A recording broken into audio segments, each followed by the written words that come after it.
दोस्तों social media पर एक ऐसा वीडियो वायरल हो रहा है जिसमें लगभग 20 साल का व्यक्ति अपने परिवार की स्थिति बता रहा है और अपने पिता को दिए हुए वचन को पूरा करने के बदले आज उसकी क्या स्थिति हो चुकी है, वह कितना कर्ज में डूब चुका है और अभी भी वचन पूरा नहीं हुआ है। इस सभी चीज़ों के बारे में उसने ये स्थिति शेयर की है। ध्यान दीजिए दोस्तों, ये व्यक्ति बताता है कि इनके पिता को बेटा चाहिए था, इसके लिए वो बेटे के लिए कोशिश करते रहे, लेकिन पहले 10 कोशिश में उनको बेटियां पैदा हुई और उसके बाद जब उन्होंने 11वीं कोशिश करी तब जाके उनको एक बेटा पैदा हुआ। अब जब यह बेटा सिर्फ 12-13 साल का था तब इसके पिता की कैंसर से मृत्यु हो गई थी। अब दोस्तों जाहिर सी बात है कि जिस परिवार में 11 बच्चे हों उस परिवार की आर्थिक स्थिति क्या होगी, और वो स्थिति जब उसके पिता को कैंसर हुआ तो कैंसर के इलाज के समय में हो सकता है कि वह स्थिति और दयनीय हो गई हो। अब कैंसर से पीड़ित पिता ने अंतिम समय में इस बच्चे से वादा लिया था कि तू अपनी सभी 10 बहनों की शादी करवाएगा और उनका कन्यादान भी करेगा। अब बेटा 12-13 साल का था तो उसने भी जोश जोश में पिता को वचन दे दिया कि हाँ पापा, 10 बहनों की शादी मैं करवाऊंगा और सभी का कन्यादान मैं करूंगा। अब उस वचन देने के 5 से 6 साल बाद, यानी कि आज जब ये व्यक्ति लगभग 19-20 साल का है, तब इसने अपने जीवन में जो चल रहा है वह सारी चीज़ें शेयर करी। यह व्यक्ति बताता है कि मैं अभी तक 3 बहनों की शादी कर चुका हूँ और इन तीनों बहनों की शादी करने के लिए मेरे ऊपर 35 लाख रुपए का लगभग का लोन चढ़ चुका है। मतलब उसने 35 लाख रुपए का लोन लेकर अभी तक इन 3 बहनों की शादी करी है और इतना ही नहीं, अभी बाकी जो 7 बहनें हैं उनकी शादी करते करते मुझ पर 2 से 3 करोड़ का लोन चढ़ जाएगा।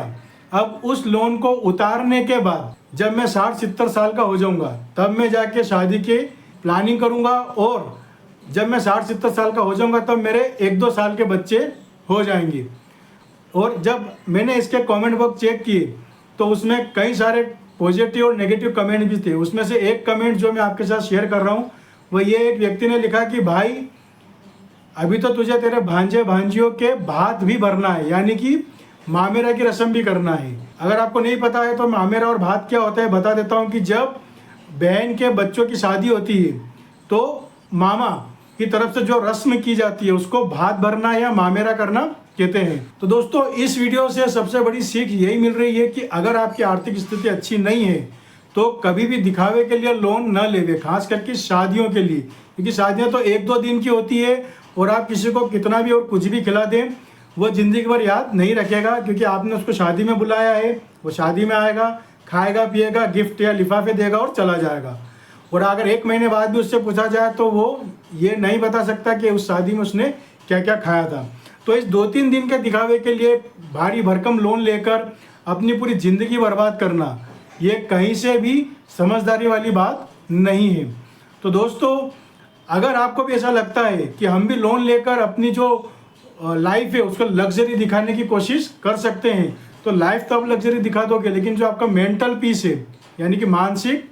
संतुष्टि, मानसिक खुशी, वो आप हमेशा के लिए खो दोगे। क्योंकि आज के समय में एक Tier 2 शहर में परिवार चलाने के लिए भी महीने का 50 से 60 हज़ार रुपये मिनिमम चाहिए होता है। और अगर आप 1-2 लाख रुपए भी कमाते हैं और अगर आपने 25-50 लाख का भी लोन ले लिया है